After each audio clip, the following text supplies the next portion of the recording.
Guys, nahiwa na naman ako. Sabi ko kasi, yan palim kasi napag-chili ko.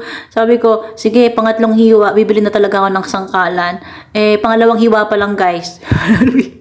Isa pang hiwa, bago bibili. Ayan, tipid muna tayo, guys. Isang hiwa pa. Charot. Ayan, ito nga, nagluto nga po tayo ng ginataang kalabasa na may sitaw at nilagyan ko ng dried pusit, guys. Tapos, hipon. Ayan. Sige, kaya mo yan, Mitch. Kaya mo yan. Kasi ano yung kaliwang kamay ko ang may hawak ng camera. Hindi ako gumamit ng tripod. At nilagyan ko, guys, ng ng Fiesta coconut cream. Wala kasi yung Coco Mama. Pero okay din, guys, yung lasa niya. Okay din siya. Mas malapot-lapot yung gata nito. Ayun. Yan. Tapos, guys, nilagyan ko din ng tubig. Hindi ko lang napakita. Nung kumulo-kulo na, nung half cook na yung yung kalabasa, naglagay na ako ng 7 pirasong hipon. Kasi guys, yung 7, lucky number ko. Kapag medyo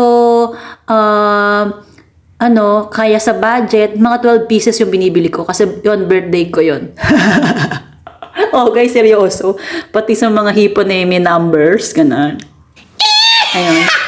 Wala lang, may mga lucky numbers ako kapag bipili ako ng bagay, ng pagkain, merong nakabatay na numbers. Ayun.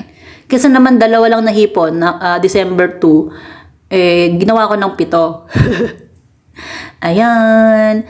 Tapos guys, pinakuluan ko lang siya hanggang maluto yung hipon. Tapos gusto ko, lutong-luto talaga yung gulay. As in, lusak na lusak. Yun. Tapos, gusto ko dito hindi masyadong masabaw yung gata.